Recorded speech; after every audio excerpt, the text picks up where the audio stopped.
All right. Well, good enough. I'll try not to walk in front of the screen too much. As you can tell, there might be a glare that might blind a few of you all, so I'll try to avoid that as much as possible. I usually have a bad habit to want to get front and center, and that causes the problems, right? By show of hands, how many of you all heard of Jabil or Jabil Circuit?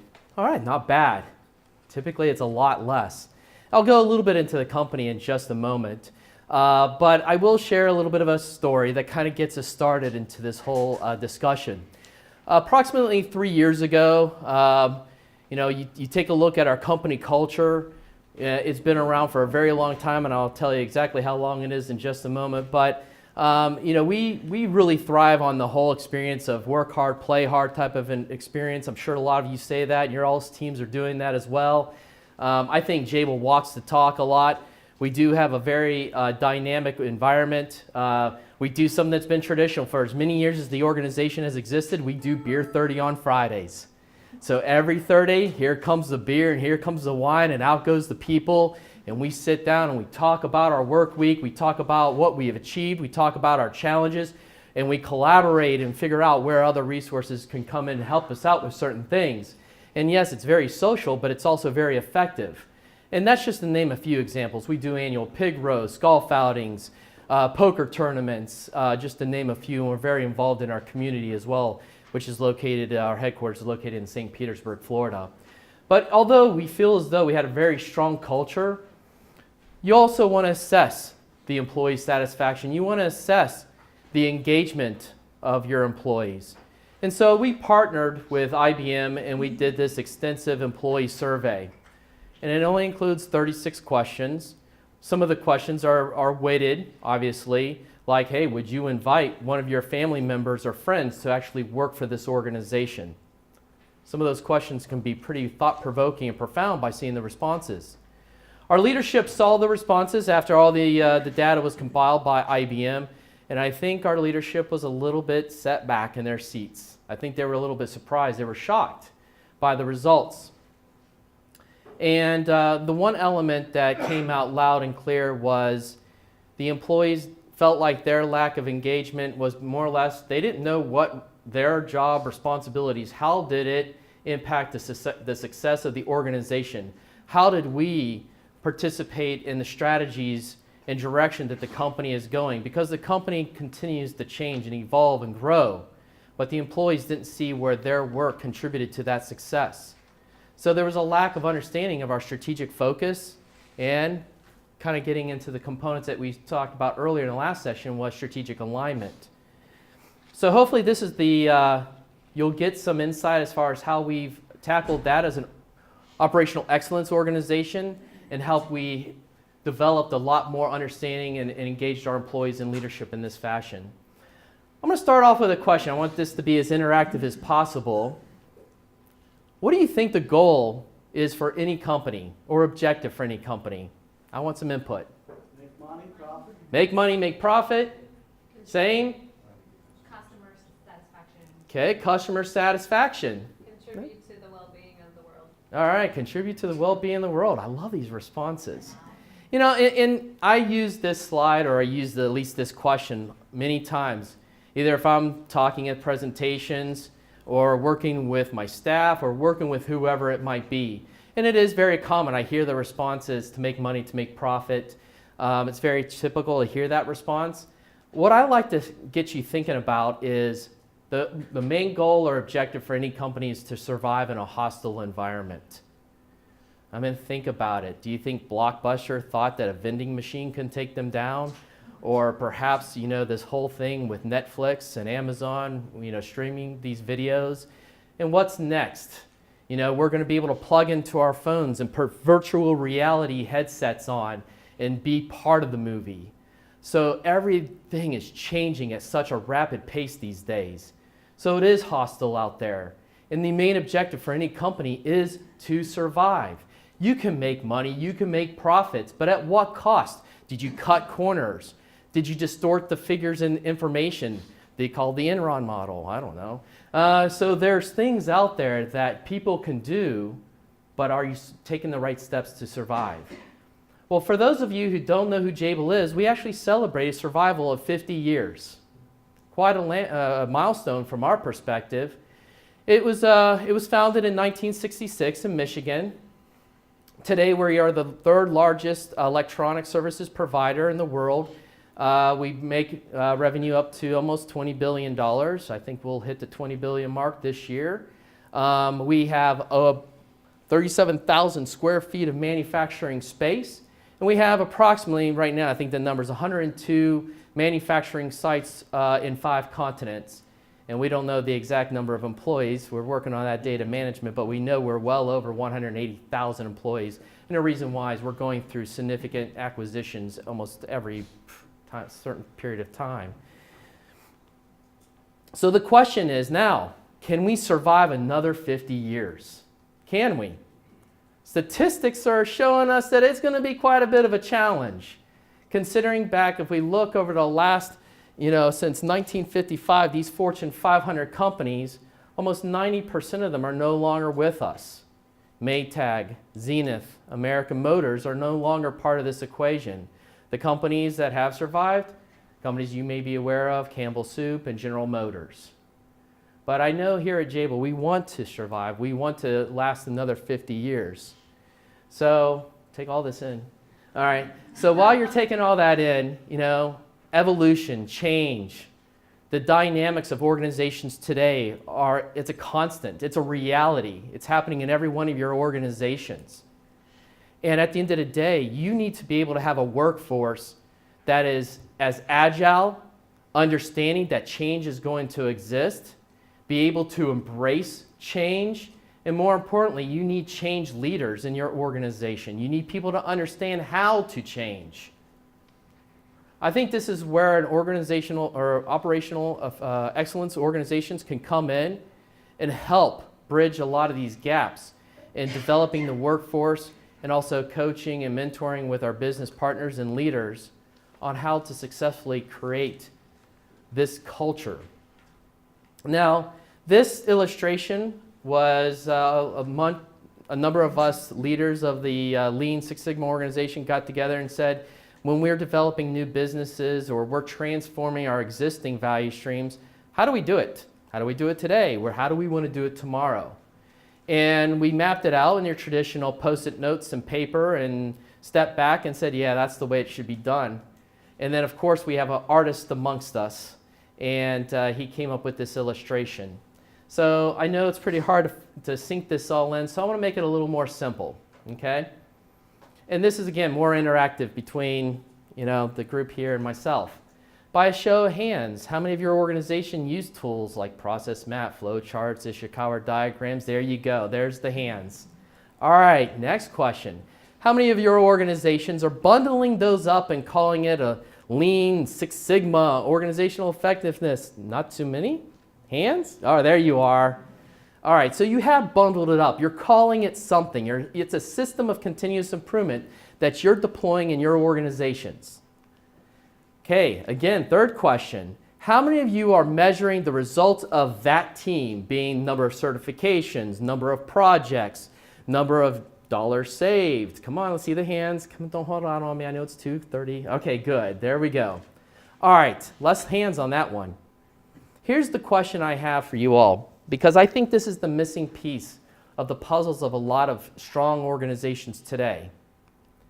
How many of you follow, teach, educate, and drive your organizational effectiveness or operational excellence through guiding principles? All right. Some good hands. All right. It's great to see that.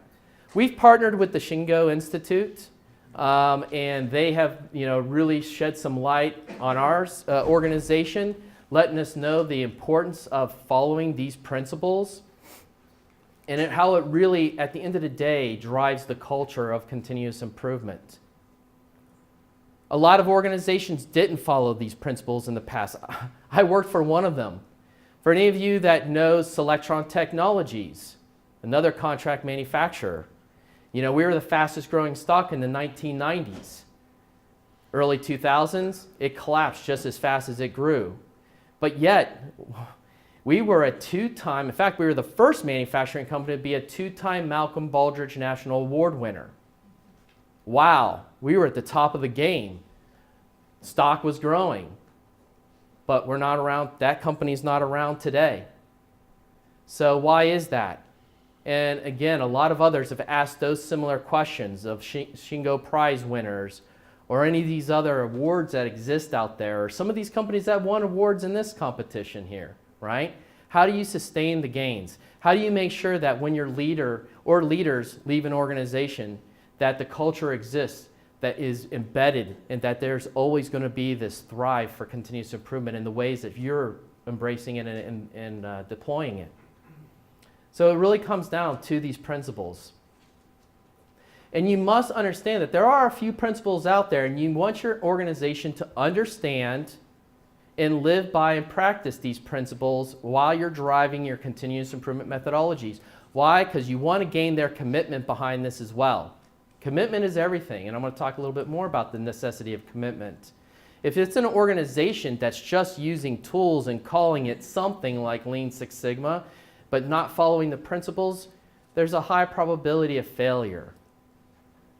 So I just want to, I'll give an example of this. I've worked for organizations before where their operational excellence team is seen as very tactical. Hey, there's problems, go fix it. Hey, I want you to be these glorified trainers and teach people these really neat certifications. And I would have people come to my office and say, I'm working on this certification project. I've done these tools. Check the box, check the box, check the box. We've seen presentations about that this week as well. Check the box of the tools that are being used. And I'll ask the questions. What did you learn from that? What questions were you trying to answer? What questions were newly created after using those tools? And sadly, usually those individuals seeking the certifications are not very good at responding to those types of questions. So I don't want to embrace the approach and deployment in that way. I want us to be able to make it so that people do understand why they're doing what they're doing. Why are they changing? Why are these tools necessary?